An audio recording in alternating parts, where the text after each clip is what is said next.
Hi friends, அனைவருக்கும் வணக்கம்.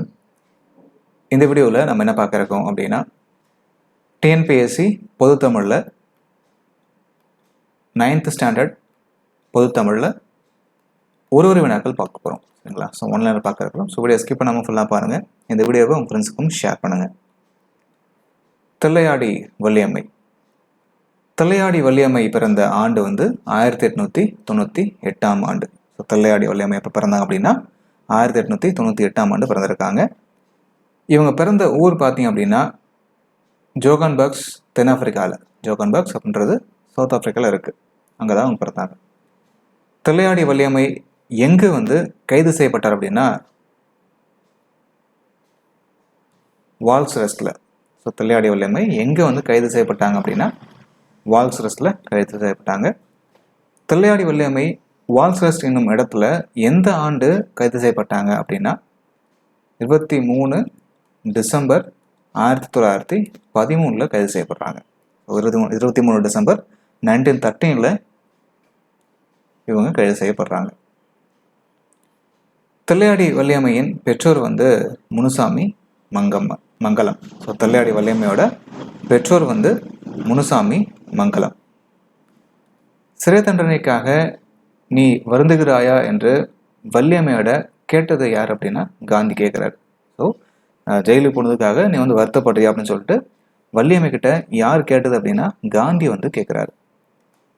தில்லையாடி எந்த மாவட்டத்தில் உள்ளது அப்படின்னா நாகப்பட்டினம் மாவட்டத்தில் திருக்கடையூருக்கு தெற்கே 3 கிலோமீட்டர் தொலைவில் இருக்குது. ஸோ தில்லையாடின்ற ஊர் எங்கே இருக்குது அப்படின்னா நாகப்பட்டினம் மாவட்டத்தில் திருக்கடையூருக்கு தெற்கே 3 கிலோமீட்டர் தொலைவில் இது இருக்குது. தில்லையாடி வள்ளியம்மை மரணம் அடைந்த ஆண்டு 22 பிப்ரவரி 1914. சரிங்களா? தில்லையாடி வள்ளியம்மை எப்போ மரணம் அடைஞ்சாங்க அப்படின்னா 22 பிப்ரவரி 1914 மரணம் அடைகிறாங்க. தில்லையாடி வள்ளியம்மை தனது எத்தனையாவது அகவையில் மரணம் அடைஞ்சாங்க அப்படின்னா 16 வயசில்.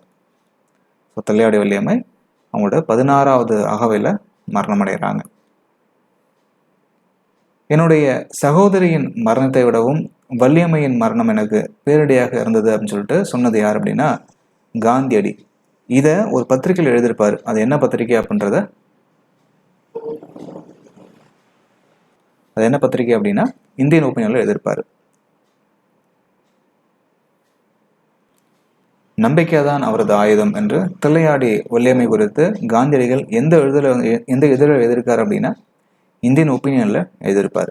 சரிங்களா? தென்னாப்பிரிக்கா வரலாற்றில் வள்ளியம்மையின் பெயர் என்றும் நிலைத்து நிற்கும் என்று காந்தியடிகள் எந்த நூலில் குறிப்பிட்டிருக்காரு அப்படின்னா தென்னாப்பிரிக்காவோட சத்தியாகிரகம். ஸோ தென்னாப்பிரிக்காவோட சத்தியாகிரகம் அப்படின்ற நூலில் குறிப்பிட்டிருக்காரு. தமிழ்நாடு நெசவாளர் கூட்டுறவு சங்கம் சென்னையில் உள்ள எத்தனையாவது விற்பனை மையத்திற்கு தில்லையாடி வள்ளியம்மை மாளிகை என பெயரை சூட்டி பெருமைப்படுத்துச்சு அப்படின்னா 600. சரிங்களா? ஸோ தமிழ்நாடு நெசவாளர் கூட்டுறவு சங்கம் சென்னையில் உள்ள எத்தனையாவது விற்பனை மையத்துக்கு தில்லையாடி வள்ளியம்மை மாளிகை அப்படின்னு ஒரு பெயரை சூட்டி பெருமைப்படுத்துச்சு அப்படின்னா 600வது மாளிகைக்கு தான். 600. தில்லையாடி வள்ளியம்மைக்கு நடுவண அரசு செய்த சிறப்பு அஞ்சல் தலையும் அஞ்சல் உரையும் வெளியிட்டது தான். ஸோ தில்லையாடி வள்ளியம்மைக்கு நடுவண அரசு என்ன சிறப்பு பண்ணிருக்காங்க அப்படின்னா அஞ்சல் தலையும் அஞ்சல் உரையும் வெளியிட்டிருக்காங்க.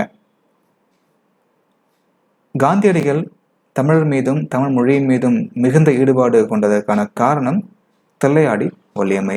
காந்தியடி தமிழர் மீதும் தமிழ் மொழி மீதும் மிகுந்த ஈடுபாடு கொண்டதற்கான காரணம் என்ன அப்படின்னா தில்லையாடி வள்ளியம்மை தான். தில்லையாடி வள்ளியம்மை சென்னை வண்டலூர் பூங்காவில் பிறந்த பெண் புலிக்குட்டிக்கு தில்லையாடி வள்ளியம்மை நினைவாக என்ன பெயர் சூட்டப்பட்டது அப்படின்னா வள்ளி அப்படின்னு பேர் வச்சாங்க. ஸோ சென்னை வண்டலூர் பூங்காவில் பிறந்த பெண் புலிக்குட்டிக்கு தில்லையாடி வள்ளியம்மையோட நினைவாக என்ன பெயர் வச்சு சூட்டப்பட்டிருக்கு அப்படின்னா வள்ளி அப்படின்ற பெயர் சூட்டப்பட்டிருக்கு. ராணி மங்கம்மாள். தமிழ்நாட்டில் நாயக்கர் மரபில் முடிசூடா பெண்மணியாக ஆட்சி செய்தவர் ராணி மங்கம்மாள். ராணி மங்கம்மாளின் கணவர் சொக்கநாத நாயக்கர். ராணி மங்கம்மாளோட கணவர் யார் அப்படின்னா சொக்கநாத நாயக்கர். ராணி மங்கம்மாளின் மகன் அரங்ககிருஷ்ண முத்துவீரப்பன்.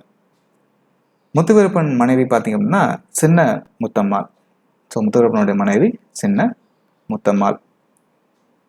பகைவரை எதிர்கொள்ள எப்போதும் ஆயத்த நிலையில், ஸோ பகைவரை எதிர்கொள்ளும் போது எப்பயுமே வந்து ஆயத்த நிலையில் இருக்கணும். அது மட்டும் இல்லாமல் பொறுமையாக இருக்கணும் அப்படின்னு சொன்னது யார் அப்படின்னா ராணி மங்கம்மாள்.